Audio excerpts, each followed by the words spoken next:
What's going on, everybody? Welcome back to my YouTube channel. Today I'm going to be showing you how to trim a house fully, which includes shelving, baseboard, windowsills, window aprons, doors, and cabinets. But I didn't record the cabinets because that's what I usually record, so I just did the trim on this video. So here's a little before of the house. Notice how the doors don't have no trim on them, so the doors have to be trimmed, but sometimes the doors usually have the trim for them already, but in this case they didn't. So I'm just doing a little walkthrough. Notice how nothing is trimmed at all. There's no baseboard, no nothing. And then the afters at the end of the video, so stay tuned to that. But yeah, this is just a walkthrough. So we started work around 9:30. Right here I'm cutting the legs for the doors, so it's always a right leg and a left leg. It requires 2 per door, unless it's an exterior door, which only requires 1 left, 1 right. So each door requires 2 left, 2 right, and a header, 2 headers. So it's a little bit difficult to explain, but I'm gonna try my best, so keep that in mind. But basically I'm measuring to the short point of a leg.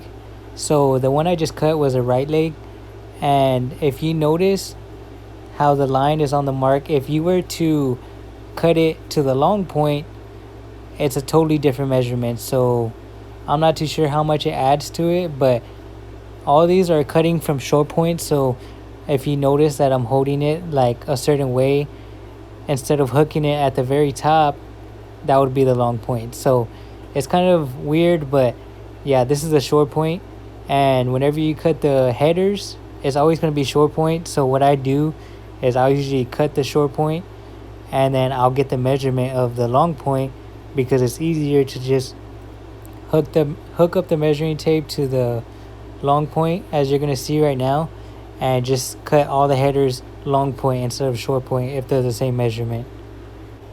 And now I'm just going to go around and spread all the headers. I already spread all the legs, so 2 per door.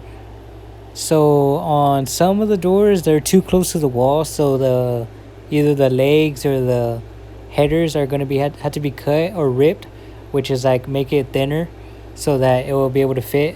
Because this door right here, if you notice when I open it, it has to be ripped. So you see how the wall is thinner, so that leg has to be ripped.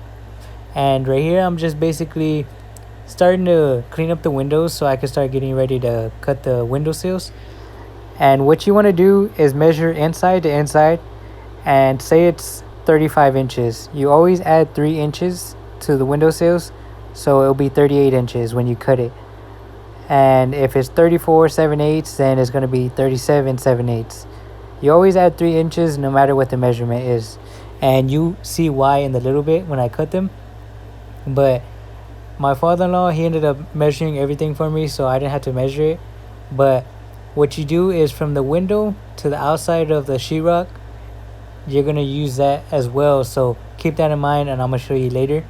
But I'm basically getting all the measurements that my father-in-law wrote down. So you just cut it straight. So if the measurement is 38, then just cut them at 38, or whatever the measurement is, just cut them straight.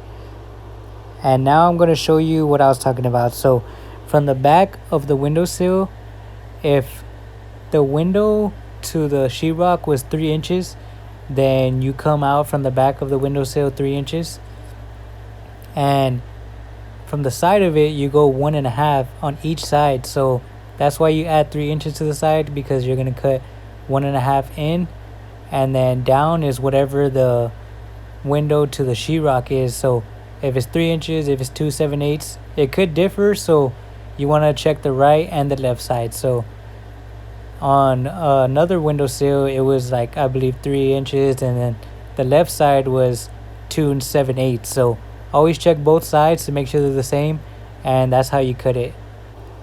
And I know it sounds real confusing, everybody, but if y'all have any questions, I'm always willing to answer anything. So just feel free to ask me any questions in the comments. And I know it is confusing, so you're probably not going to learn on this simple video, but as we keep practicing, then of course you'll learn. But anything you see me doing, please don't try it unless you are knowing what you're doing, because it is very dangerous. So please just keep that in mind, and safety is the number one priority.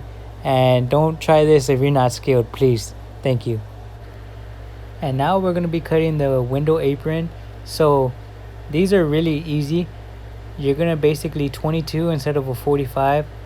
And what the measurement is going to be, so say if the window was 38 inches, you basically just subtract 1 inch. So whatever the measurement is, even if it's 37 7/8, you just subtract 1 inch, so it'll be 36 7/8. And it doesn't have to be accurate. I mean, you really want to be, but it doesn't have to be accurate, because you basically just even the apron on the each side.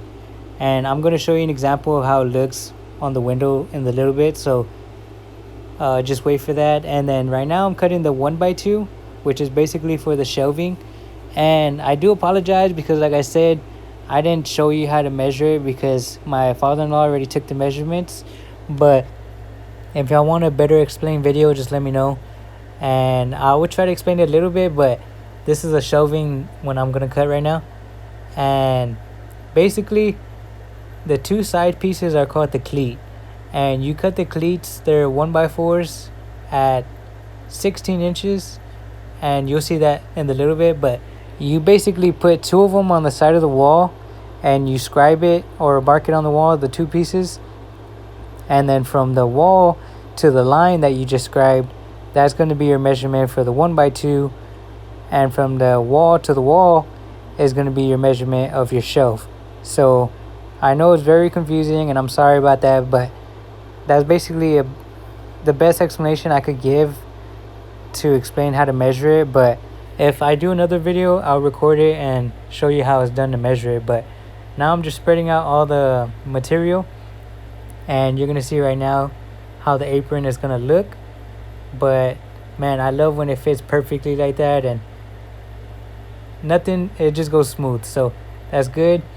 And if you have to hit in the windowsill, you just want to be careful, because that sheetrock is delicate and you could damage it. So if it's too tight, just take some off and just trim it instead of damaging the sheetrock, because it does damage quick, and it's a pain to repair. So just make sure that you're delicate, don't hit it too hard if it's too tight. And right here you're going to see that I have to clean it up a little bit, because it wasn't going all the way to the wall. But man, look at that, perfect. It goes back snug and it fits good. But these are the cleats right here, everyone. So just basically cut them at 16. And then once you're done cutting them, you're going to, well, you don't have to, but what we do is we do like a little 45 angle, just to add a little bit of detail and make it look, I guess, nice. And if you really want to add more detail, you could router the edge to make it look like fancy. But we just ended up doing the 45 to add a little bit of detail. But like I said, you could router it, you could add as much detail as you want. It's totally up to you. But in this case, we just 45'd it. And we already have our marks on the miter saw. I don't know if you can see it, but the pencil mark is basically where we stop it in order to get the 45 the same on each one. And again, just spreading all the material around. Each shelf requires 2 of the cleats, so 1 on each side. And you'll see that in the video finish, so you'll understand. But the customer only wanted 1 shelf per closet, so that's why we only put 1. But we usually do 40 and 80, so 40 inch high, 80 inch high. And you'll see in the master we did that 40 inch and 80 inch, and the sides we did them at 67 inch. So that's what we usually do. And in this case, the customer only wanted 1 on each side. And right here I'm measuring for the baseboard, and I didn't record too much because, like I said, it will be too long of a video.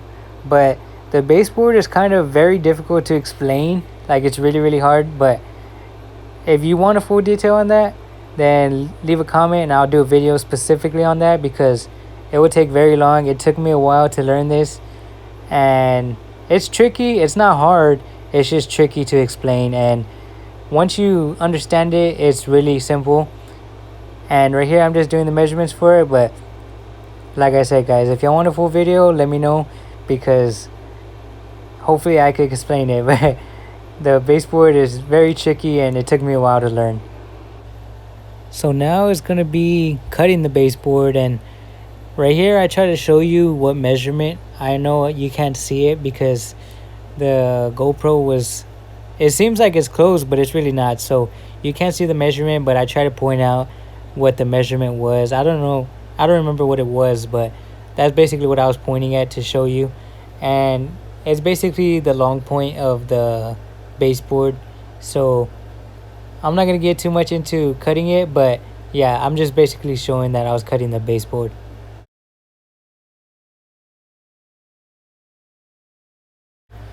So now the shelves are all nailed up, and this is how you install the hardware and the shelving rod. So you basically just mark the line of where the hardware will go for the rod, and you put 2 screws onto the bracket, and then you're gonna drill the hardware onto the side pieces. But you're gonna see that right now.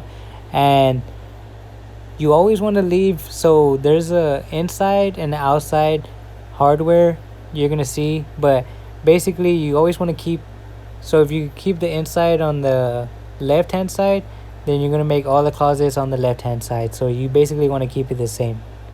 I'm not sure if I recorded it or not, but on the left hand side the hardware is closed, so like when you put the rod in there, the rod won't move.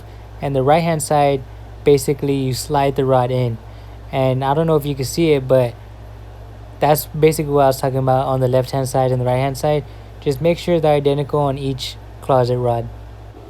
So now I'm cutting the closet rod. It's basically just a straight cut, pretty simple, but I was basically measuring from like the inside of the hardware, like I was talking about, to the outside one, and look at how perfectly that fits. Slides in there good, and we did finish around 4 o'clock. Now this is a finished product, so I'm just doing the walkthrough. And notice how everything is completed at the baseboard. All the wood is basically what we did. So hope y'all guys enjoyed the video. If y'all have any questions, feel free to ask, and please, any suggestions. So if y'all want me to make the video shorter, longer, if y'all want me to start talking, if y'all don't want to hear my voice anymore, please just let me know, and I'll take it into consideration, because I'm trying to improve my videos to make y'all enjoy them, and that's my #1 priority. So please leave a comment what y'all think and what y'all want me to do, so I could improve my videos for y'all. But hope y'all guys enjoyed. Make sure you subscribe, leave a comment, like, and see y'all in the next video. Peace.